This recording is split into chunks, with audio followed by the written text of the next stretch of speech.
Hello दोस्तों, नमस्कार। स्वागत है दोस्तों आपका नेशन वर्ल्ड में। दोस्तों, आपकी जो लेटेस्ट खबर आ रही है वो भारत पाकिस्तान सॉरी, ये भारत चाइना के बॉर्डर से आ रही है दोस्तों, जो कि बहुत महत्वपूर्ण ये खबर निकल कर आई है। जो पिछले काफ़ी सालों से 4-5 साल से ये खबर सुनने के लिए लोग तरस रहे थे और दोनों देशों की जो सीमा पर है सैनिक सोच रहे थे कि ये विवाद कब ख़त्म हो। दोस्तों, अभी जो खबर आई है फिलहाल वो ये आई है कि भारत चाइना के बॉर्डर पे जो दोस्तों 4-5 साल से विवाद चल रहा था गलवान घाटी पे या एलओसी पे, जिस हिसाब से आक्रामक नीतियाँ होती थी।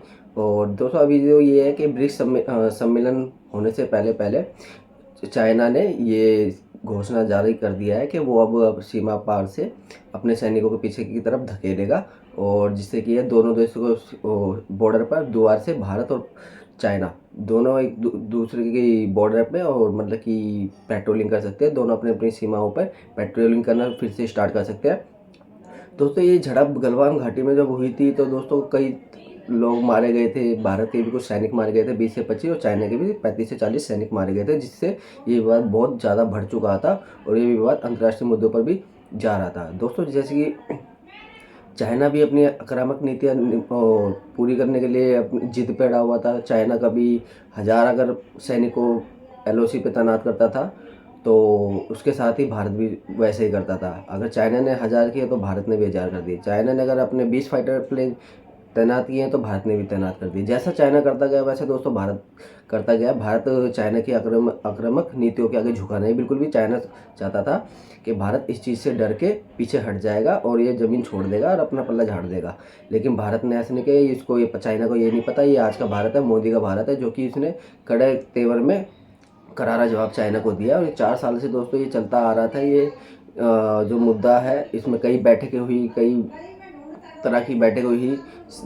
सेना जनरल को बीच में भी दोनों देशों में बहुत ज़्यादा बैठक हुई। कम से कम इस बैठक में कम से कम 30 से 35 बार दोस्तों ये बैठक हुई है, लेकिन इसका कोई हल फिलहाल नहीं निकला था। लेकिन अभी जो है यो रसिया के अंदर एक ब्रिक्स सम्मेलन होने जा रहा है, जिसमें 5 देशों का ये समूह है। लेकिन अभी इसके अंदर 10 समूह आ चुके हैं और भी जो 10 देशों के जो समूह हैं, 10 लोग इसके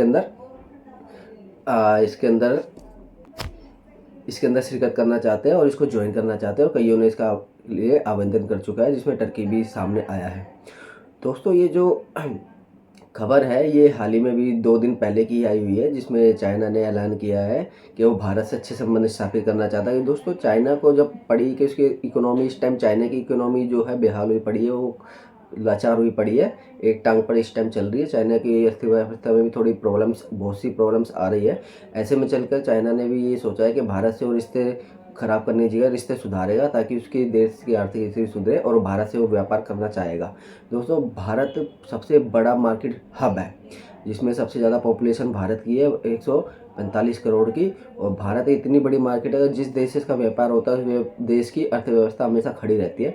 तो चाइना अभी आर्थिक हालातों से भी बहुत ज़्यादा जूझ रहा है, जिसने जो ये सोच के अब उसमें चला ये युद्ध का दौर नहीं है फिलहाल।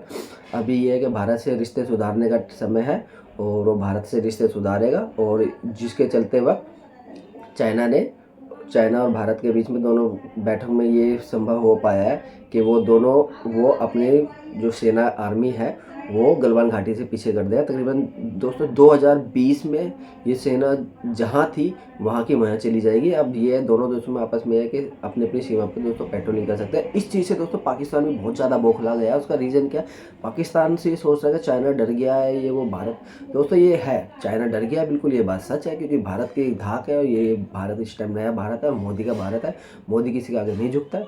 और इसमें पाकिस्तान के भी रिएक्शन आए, उनकी मीडिया के भी रिएक्शन आए, पाकिस्तानी आर्मी जनरल के भी आए हैं कि ये इस टाइम जो भारत है बहुत ही ज़्यादा पावरफुल में है। भारत की क्या इंटरनेशनल में बहुत ज़्यादा इज्जत है, बहुत ज़्यादा दबाव है, जिससे चलकर भी चाइना पीछे दोस्तों हट चुका है। क्योंकि चाइना को इस वक्त पता है इस टाइम भारत से टकराना खतरे से खाली नहीं है, क्योंकि उस टाइम भारत बहुत ज़्यादा पावरफुल में और सारे देश उसके नियंत्रण में।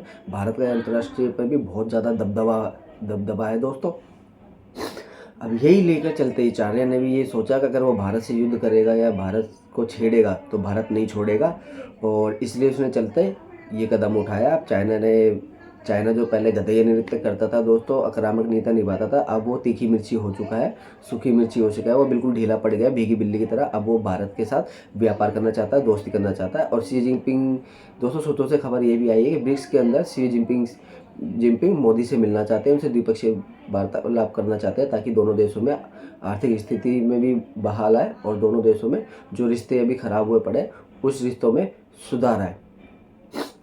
तो दोस्तों फिलहाल आज के लिए तो इतना ही। और चैनल पर अगर आप दोस्तों नए हैं तो प्लीज़ चैनल को सब्सक्राइब कीजिए, शेयर कीजिए और कमेंट में कीजिए दोस्तों आपको ये वीडियो कैसी लगी। और आपको नई वीडियो हम लाने के लिए हम हर संभव प्रयास करेंगे और हम continue latest international world wide news आपके लिए लाएंगे, लेकिन उसके लिए दोस्तों आप चैनल को सब्सक्राइब कर लीजिए। तो दोस्तों आज के लिए इतना ही, धन्यवाद दोस्तों।